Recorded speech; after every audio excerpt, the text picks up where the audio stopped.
आ गया टाइगर, वो आ गया।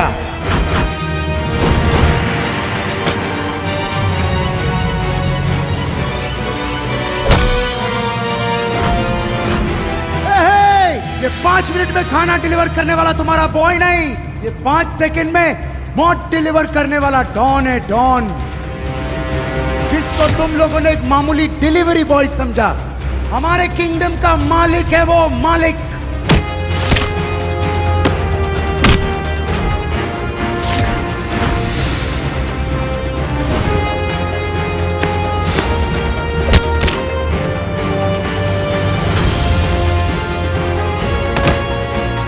हिंदुस्तान की माफिया नहीं, विदेशी माफिया भी इसके नाम से कांपती है।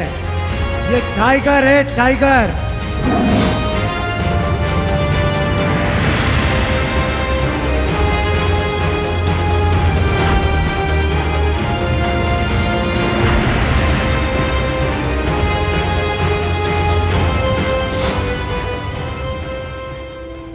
गरीब डिलीवरी बॉय अभिनव की बरसों पुरानी गर्लफ्रेंड ने उसे एक रईसजादे के लिए छोड़ दिया।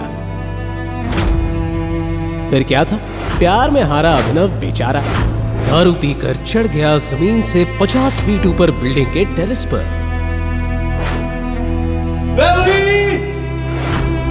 मैं दुनिया छोड़ के जा रहा हूँ, मुझे तो तुम्हारे धोखे नहीं मार दिया। तुम खुश रहना उस रईसजादे के साथ, मैं चला। वो मजनू तो जान देने को तैयार था, मगर किस्मत को कुछ और ही मंजूर था। अचानक अभिनव नीचे गिर गया, मगर वो गिरा भी तो कहां।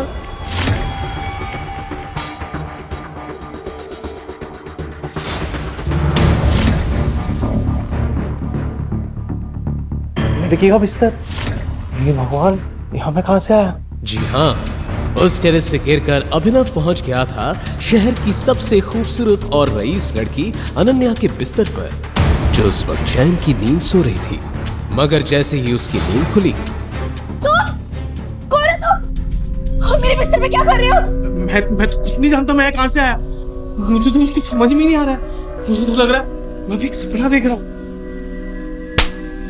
सपने से बाहर आओ और बताओ तुम कौन हो। तुम जानते भी हो मैं कौन हूँ?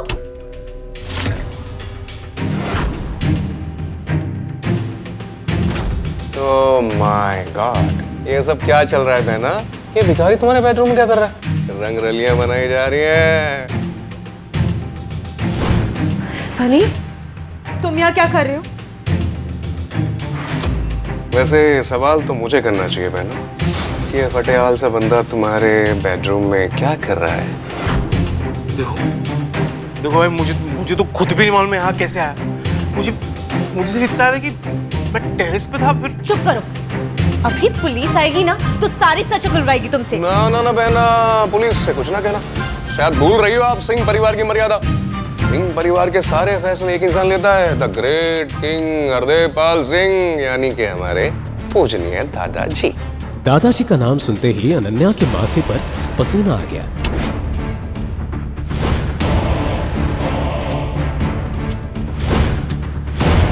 अनन्या, हरदेवपाल सिंह न सिर्फ शहर के जाने माने रईस थे, बल्कि एक बहुत ही रूढ़िवादी और पुरानी सोच वाले सख्त आदमी थे, जो कहने को तो सूट बूट पहनकर घूमते थे, मगर उनकी मानसिकता 500 साल पुरानी थी। अनन्या ये सोचकर डरी जा रही थी कि दादाजी के आने के बाद क्या होगा कि तभी अनन्या बाहर निकल। अपने दादाजी की बुलंद आवाज सुनकर अनन्या की सिट्टी पिट्टी गुम गई। दादाजी? वो इतना तो समझ चुकी थी कि दादाजी को शायद सब कुछ पता चल गया है, मगर कैसे? अब कब तक इस फटीचर के साथ बेडरूम में पड़ी रहेगी? बाहर आ जा, दादाजी तेरा इंतजार कर रहे हैं। हाँ।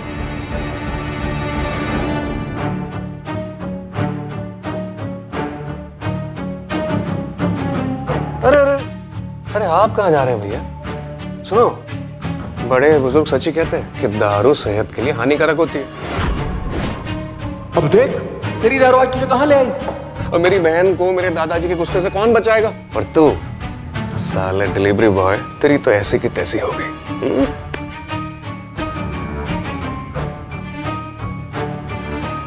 ये सुनकर अभिनव समझ गया कि ये सब जरूर इस सनी का ही किया धरा है।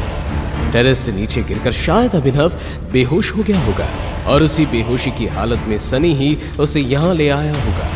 मगर अब अभिनव के दिमाग में कुछ और ही सवाल चल रहे थे। एक भाई अपनी बहन के साथ ऐसा कैसे कर सकता है? सनी अनन्या का सगा भाई है भी कि नहीं?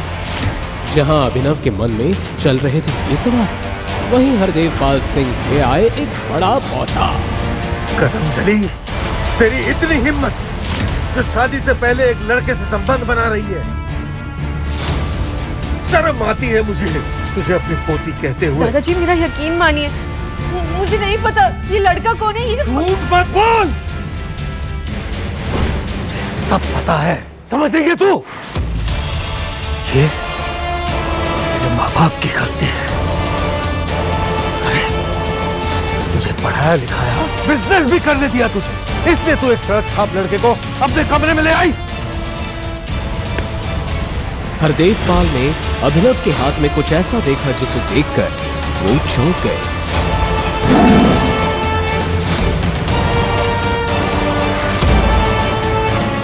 आपको शर्म आनी चाहिए। एक दादा होकर अपनी पोती पे हाथ उठा रहे हो, उसको इतना घिनौना इल्जाम लगा रहे हो। अकल ठिकाने है कि नहीं आपका? अचानक पूरे कमरे में सन्नाटा छा गया। आज तक किसी ने भी हरदेव पाल से ऐसे बात नहीं की थी और यहाँ एक मामूली सा डिलीवरी बॉय शहर के जाने माने रईस से जुबान लड़ा रहा है। साले तेरी इतनी हिम्मत, मेरे दादा से जुबान लड़ाता है। गोलियों से फूट डालूंगा तुझे। सनी छोड़ दे इसे। सनी को समझ नहीं आया कि उसके दादाजी ऐसा क्यों कह रहे हैं, पर उसके पास अपने दादाजी की बात मानने के अलावा और कोई ऑप्शन नहीं था। हरदेव पाल ने अभिनव को ऊपर से नीचे तक देखा और फिर अनन्या को देखते हुए बोला, अनन्या, इस लड़के का नाम जो भी हो, लेकिन तुझे इस लड़के से शादी करनी होगी। नहीं दादाजी, मैं इससे शादी कैसे कर सकती हूँ? मैं इसका नाम भी नहीं जानती हूँ। ए लड़की, ज्यादा अनजान मत बन। हरदेव सिंह के कानून को तू जानती है। बिना चू चपट किए शादी कर ले तू, और वो भी आज ही। नहीं दादाजी, मैं इस फटीचर से शादी नहीं करूंगी, नहीं करूंगी मैं ये शादी।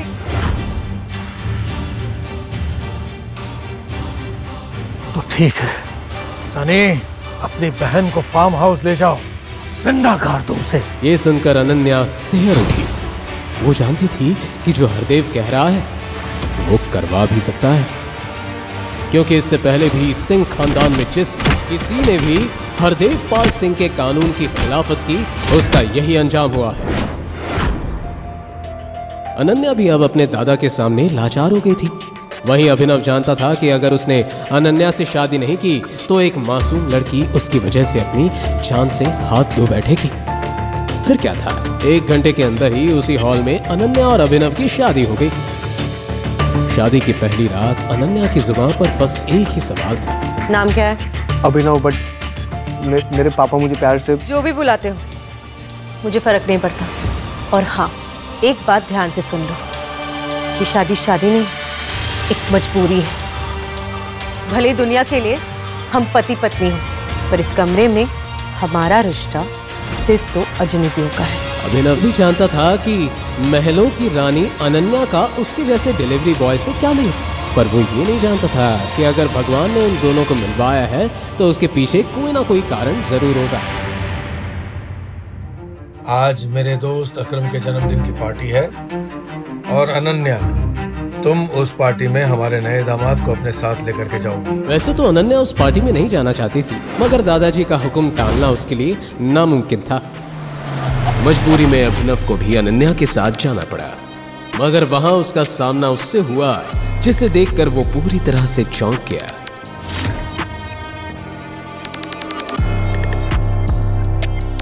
तुम यहाँ?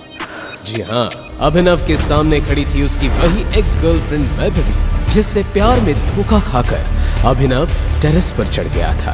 कहने को तो वैभवी भी अभिनव की तरह कम पैसों वाली ही थी, मगर कुछ ही दिनों पहले शहर का जाना माना रईसजादा देवेन उसके प्यार में पागल हो गया और उसी के चलते वैभवी ने अभिनव को लात मार दी। देवेन ने जब अभिनव को वैभवी से बात करते देखा तो बोला, कौन है बेबी ये फटीचर? ओह, कहीं ये वही डिलीवरी बॉय तो नहीं जो तुम्हारे प्यार में टेरिस से कूद गया था? हाँ बेबी, ये वही देवदास की औलाद है।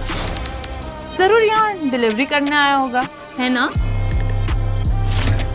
इतने में वहां सनी पहुंच गया, जो पहले से ही उस पार्टी में मौजूद था। क्या बात है जीजा जी, आप यहाँ पिज्जा डिलीवरी करना है? जीजा जी, आपकी शक्ल देखकर लगता तो है कि आप एक गरीब खानदान से, और इतना गरीब कि डिलीवरी बॉय बन गए। छी छी छी छी जीजा जी। सनी, तू इस टीचर को जीजा क्यों बोल रहा है? कहीं तू ये तो नहीं कहना चाहता कि... हाँ, मैं यही तो कहना चाहता हूँ कि मेरी बहन ने इन्हीं के साथ में शादी करी है। ये है मेरे बहन के पति परमेश्वर, यही है मेरी बहन के पति, प्यारे प्यारे पति। ये सुनकर पार्टी में मौजूद हर शख्स की होश उड़ गई, मगर जो सबसे ज्यादा बौखलाया वो था अनन्या का सबसे पुराना दीवाना चिराग। नहीं अनन्या, तुम ऐसा नहीं कर सकती। मैं इतना रईस और हैंडसम हूँ, तुमने इस फटीचे के साथ शादी करनी? अरे ऐसा क्या हो गया तो तुमने इस भिखारी से शादी कर ली? अरे मैं बताता हूँ ना चिराग कि मेरी प्यारी बहन ने इसके साथ में शादी क्यों कर ली। और फिर बड़े ही नाटकीय ढंग से सनी बड़ी महफिल के सामने उस अनोखी शादी के बारे में बताने लगा। कैसे अनन्या के बिस्तर में मिला अभिनव, कैसे दादाजी ने कहा उसे, और कैसे एक डिलीवरी बॉय के साथ बंध गई अनन्या। सनी ये सब बताया जा रहा था और सब फुसफुसा कर हंसे जा रहे थे, मगर अनन्या की आंखों में थे आंसू। रोती रोती बेचारी अनन्या दौड़ती हुई वहां से भाग गई। अरे अनन्या के पीछे अभिनव भी वहां से जा रहा था, मगर सनी ने उसका हाथ पकड़कर उसे रोक लिया। अरे जीजा जी, आप कहाँ जा रहे हैं जीजा जी? आप तो हमारी महफिल की शान हैं, आपका होना अभी बाकी सम्मान है। अरे आइए आइए जीजा जी, एक खास आपके लिए लगवाइए। ये कहते हुए सनी ने अभिनव को एक बड़ी ही सुंदर मगर साथ ही खतरनाक नजर आने वाली चेयर पर बैठने का इशारा किया। ए सनी, तू पागल हो गया? अरे ये इस चेयर पे कैसे बैठ सकता है? तू जानता है ना ये चेयर किसकी है? अरे तो चुप कर या देवेन, अब मेरे प्यारे जीजा जी हैं तो मुझे पता है ना सम्मान कैसे देना है। हाँ, जो भी है जैसा भी है, हमारे दोस्त सनी का जीजा जी है यार, इसका सम्मान तो करना पड़ेगा ना। बिल्कुल करना पड़ेगा, क्यों नहीं। चिराग की बात सुनकर देवेन भी समझ गया कि अब सनी अभिनव का काम तमाम करके ही रहेगा। अब पता चलेगी इस डिलीवरी बॉय को इसकी असली औकात। भाई आपको बैठाते हैं आपकी हॉट सीट पे, खास आपके लिए बनवाई है स्पेशल। बैठिए, अरे जीजा जी बैठिए बैठिए। और फिर जैसे ही अभिनव उस चेयर पर बैठा, अचानक ही उस चेयर से पूरे हॉल में बहुत ही तेज साउंड वाले अलार्म बजने लगे। क्या हो रहा है ये सब? तूने क्या किया? तो माफिया किंग की कुर्सी पर बैठ गया। अबे तू गया। वो खास चेयर थी द माफिया किंग गैंग के मालिक अकरम की, और इस चेयर में अकरम के अलावा किसी और को बैठने की इजाजत नहीं थी। कौन है वो माका लाल?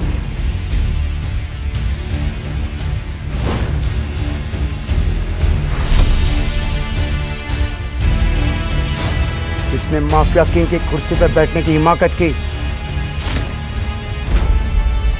सूट बूट पहने, हाथों में एक इम्पोर्टेड सिगार लिए अब खुद अकरम वहां पहुंच गया था। अलार्म्स की आवाज सुनकर वो समझ गया था कि किसी ने द माफिया किंग की कुर्सी में बैठने की गुस्ताखी की है। तू है वो हरामजादा। अब तुझे अकरम के कहर से कौन बचाएगा? सर, मुझे माफ करो, इस चेयर के बारे में मुझे कुछ नहीं मालूम था। जहां अभिनव अकरम के आगे गिड़गिड़ा रहा था, वहीं अकरम की आंखें अभिनव की अंगूठी पर टिकी हुई थी, जिस अंगूठी में टाइगर बना हुआ था। उस अंगूठी को देखते ही अचानक अकरम के चेहरे पे छाया हुआ गुस्सा खौफ में बदल गया, मानो उस अंगूठी को देखकर अकरम को कुछ याद आ गया हो। टाइगर, टाइगर, मुझे माफ कर दो। मैंने तुम्हें पहचानने में गलती कर दी बेटा। Really sorry. अरे अकरम अंकल, आप इस फटीचर के सामने हाथ क्यों जोड़ रहे हैं? अरे ये फटीचर साला किसको बोला बे? ये कुर्सी भी इसकी है और ये कारोबार भी इसका है। ये है हमारे माफिया किंग का असली मालिक, हमारा टाइगर। तो ये है रियल टाइगर। आपने आखिर क्यों अभिनव के आगे अकरम जैसे खतरनाक डॉन ने घुटने टेक दिए? क्यों अकरम अभिनव को कह रहा था टाइगर? क्या याद आया था अकरम को अभिनव की उस अंगूठी को देखकर? और अब क्या नया मोड़ लेने वाली है अभिनव और टाइगर की कहानी? आगे की कहानी जानने के लिए देखें अगला एपिसोड सिर्फ पॉकेट FM के YouTube चैनल पर, और द रिटर्न ऑफ टाइगर के सारे एपिसोड्स को सुनने के लिए डिस्क्रिप्शन में दी लिंक से डाउनलोड करें पॉकेट FM ऐप।